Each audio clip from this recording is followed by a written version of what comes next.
พี่น้องสบายดีเด้อทุกคนมีคนสงกระใสแล้วเด้บัดนี้มีคนสงกระใสแล้วนะเจ๊คกทำไมสร้อยเส้นเล็กลงวะสันเอาชิ้นหน่อยลูกใหญ่กับน้ำหนัก1 บาทเนี่ยหรอ แมันใส่เส้นใหญ่กับบ1 บาทเด้ใส่เส้นน้อยกับบ1 บาทคือกันเด้พี่น้องเอ้ยแล้วแต่ว่าอยากได้โป่งหรืออยากได้บ่โป่งวะสันซะก็เปลี่ยนเส้นใส่แล้วมี2 บาท5 บาท3 บาท1 บาท2 สลึงนี่หลายบาทดูพี่น้องสั่งมาเป็นสุดเลยเป็นแพ็คเลยเหรอสันซะกินอะไรนะในเว็บจะบ่เห็นติพะไงเจ้าจะได้2 บาท3 บาท4 บาท5 บาทกับเส้น5 บาทกับ1,000 2,000กูเด้อบ่ได้ถูกเด้อเส้นบาท1กับ250ก็เปลี่ยนเส้นใส่เลยพี่น้องเขาจะเอิ้นว่าคนรวยเข้าใจบ่เขาจะเอิ้นว่าคนมีตะลังพอได้สิว่านั่นได้ก็3เส้นน้อยเส้นใหญ่กับบาทน้ำหนักเท่ากันเท่าเดิมว่าซั่นซะสังเกตแท้ๆเนาะสังเกตแห้งอะไรเนาะบ่อยากใส่วัตถุเส้นเนาะเจ้าหน้าที่หาว่าอ้างว่าซั่นซะพุ่นละเอาไว้โฮมไว้พ่อมื้อใดเงินพ่อมื้อใดแล้วก็ต้องสิไปซื้อบ้านในนองมะนาหลังประมาณสักบ่แพงดอกสัก4-5 ล้านบาทนี่ล่ะเบ้อใหญ่แหละถึงรางวัลที่1ก่อนเด้อพี่น้องเอ้ยสังเกตคักเถอะเนาะคะแนนมึงมีใส่กว่าเส้นน้อยเส้นใหญ่ก็ได้มึงหูบอกคู่มือนี่ทองคำเขานะสลึง1ก็เป็น10,000แล้วเดี๋ยวนี้นะครึ่งสลึงก็ครึ่ง10,000แล้ว7,000เลยสิมาว่าหาจะแตกไปสั่งกูสิมีหรือบ่มีกันนี่แหละกูถึงบอกแล้วไงเวลากูลำบากกูก็ขอความช่วยเหลือจากใครบ่ได้เด้อหรือว่ากูสิมีกูก็บ่ได้ให้ไผคือกันคือสำนั่นแหละเวลากูลำบากกูขอความช่วยเหลือจากคนน่ะ4,000 5,000กันยังบ่ได้สิเบ้ายังหลายเพราะฉะนั้นมันก็เรื่องของกูเสียดยังก็เรื่องของกูมึงอย่าเสือกนะเข้าใจไว้ด้วยคนที่เขาให้กูน่ะบ่ได้ยะบ่มีคำเว้าคำจาอีกกูเขาจะให้นะยืมไง10,000 20,000โอนปั๊บโหลดผู้เขาง่ายนะเขาบ่ได้เว้ามาใส่อีบ่ชอบนะสู้กับบ่มีสิทธิ์มาเว้าให้กูดอกกูใส่สอยทอหนวดกุ้งกับเรื่องของกูถ้าได้กับเรื่องของกูอยากใส่เส้นใหญ่กูก็ใส่กูอยากใส่เส้นน้อยกูก็ใส่โอ้กูมีหลายเส้นแล้วกูจะไปใส่อยู่เมื่อสงกรานต์ก่อนใส่เส้นนี้ไงหรอพี่น้องสนใจหึ่นนะว่ากูสิมีใส่บ่คือเส้นน้อยเส้นใหญ่ มีปัญญาบ่แบบบ่ฮอดครึ่งปีว่าซั่นบ่ฮอดครึ่งปีติมึงอย่ามารู้ดีต่อให้สิฮอดครึ่งปีหรือบ่ฮอด2 ปีหรือบ่ฮอดปีกูก็บ่อดตายชีวิตกูน่ะเพราะกูมีรายได้หัวกูมีรายได้ให้กูอยู่จ้ะสิบอกไว้ให้ซะรถกูมีตั้งหลายคันกูขายคันใดกูก็ได้สแต็กเป็นปีอีกเพื่อนกูนี่ก็ได้กินนี่ดอกมึงน่ะแต่นี่นะอีก3 ปีก็ยังบ่เบิดดอกเงินที่กูได้ส่วนต่างมานะก็ยังบ่เบิดดอกบางครั้งบางคราวกูยืมเงินคนกูอาจจะลองใจคนก็ได้กูอยากฮู้บางคนเขาสิกล้าให้กูบ่อยากลองใจ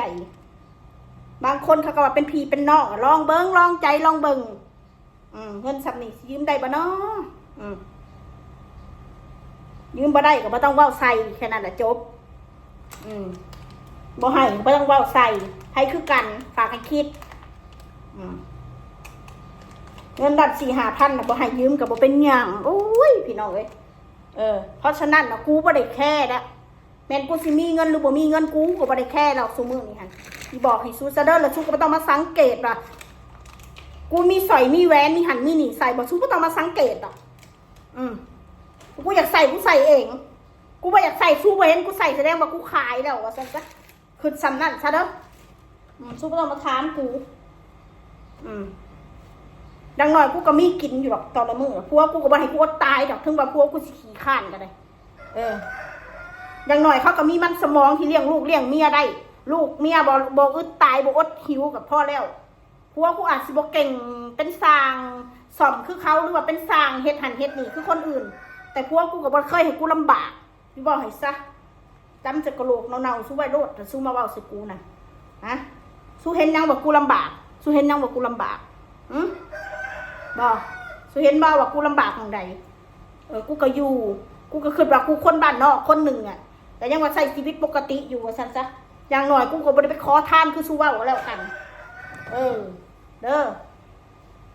มื้อนี้กูอารมณ์บ่ดีเด้อมื้อนี้ค่ะสู้ยานะกับกูมื้อนี้ไม่ต้องมาเว้าสู่กูดอกกูสิมีสอยมีแหวนก็ได้สิเส้นน้อยเส้นใหญ่ก็มีคุณค่าเท่าเดิมนั่นแหละสู้หูบ่เดี๋ยวนี้ทองคำเท่าใดบาทละ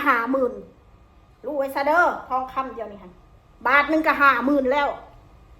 3 บาทนี่สิเท่าไหร่วะเส้นกูใส่นี่3 บาทพอกูขายก็สิได้อยู่ได้150,000 140,000กว่าได้อีกเด้นี่เนาะถ้ากูขายของผัวกูอีกของผัวกูอีก5 บาทผัวกูคันละได้ใส่เลยเด้นี่สอยคอมือผัวกู5 บาทกูซื้อให้เงินที่กันได้ส่วนต่างจากได้เฮือนมากูซื้อ5 บาทกูจะไปใส่หนี้ไผเนาะสังเกตกูเห็นนั่นก็สังเกตสู้เอาชีวิตสู้หันสงกรานต์แล้วไปหารถนำตำหัวพ่อหัวแม่สู้หันทำมันแล้วอย่ามาหาประกาศออกมาจะไปตบตีคุณนั่นจะไปตีนถีบปากคุณนั่นตีนถีบปากคุณนี่ตีนถีบหนามเงินคืนนะมึงจะมาหาถีบปากคนหาอะไรเซิร์ชเก่งแต่แท้ของแล้วเขาแทนมึงถีบอยู่ผู้เดียวนะถีบปากเตะปากนะลองเบิ้งแหละกล้าบอ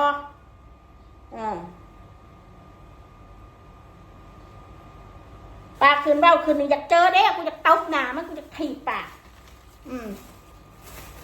อยากตีนเตะปากว่าสั่นเพราะเขาเสียมึงเตะไฟเดียวเลยเนาะแขวมึงง่ายกับร่องบึงเลยต่างคนต่างถีบเลยมีการทานอีกว่าค่าปรับจะเท่าไหร่ว่าสั่นกูก็บริสอดค่าปรับแต่กูได้ถีบหนามันขึ้นนะเท่าใดก็เท่ากันมันคือกันละกูก็ได้เราต้องมาทานแบบค่าปรับจะเท่าไหร่เตะปากอีต่างได้ว่าสั่นอันนี้ว่าเฉพาะบุคคลเด้อพี่น้องพอกับเตะปากมันคือกันเอามันมาเตะปากคอยนะจับไปดีๆผมยาวๆมึงนะกูสิดึงม้วนจับกระทบจะพานังคุณลองเบิ้งเลยถึงเตะปากก็เตะดอกปากฟ้าตีนกู2 ตีนถีบหนามึงจนงานเงือบคุณอยู่บุษือจะมาเตะปากเขาออกมาด่าเขาเปล่าจะเตะปากเขาสันดานสัวเอ้ยเนาะเก่งแท้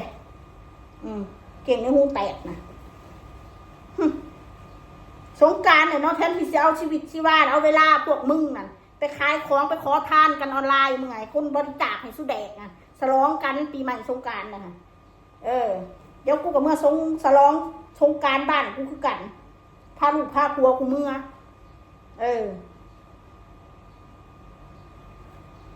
มีเวลามีหาไม่หาด่าแต่คนเกิดเป็นมือพอกูด่าขึ้นระดับมาได้กูออกมานั่งด่าบัดด่าพวกกูด่าได้พี่น้องอีม้าขี่เฮือนตัวหนึ่งกับอีโซโคอีโซมมอีขยะโซเชียลพี่น้องเพิ่นอยากไปเตะปากอีนางอ้น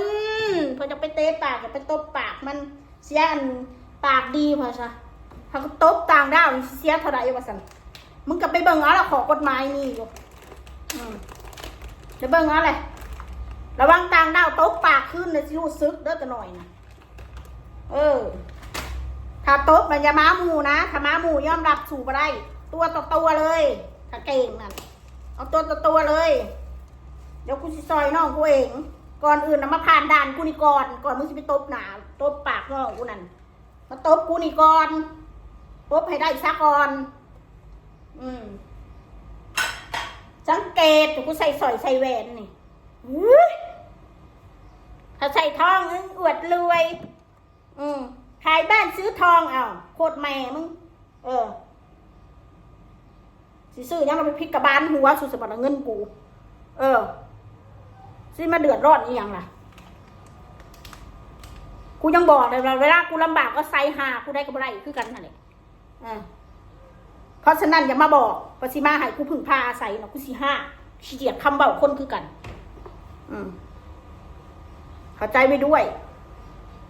บ่ได้มีเถื่อเดียวดอกกูน่ะมันบ่ได้จนไปตลอดดอกก็บ่ได้คนเฮาเนาะคนเฮาบ่จนตลอดดอกบ่รวยตลอดดอกมันมีขึ้นมีลง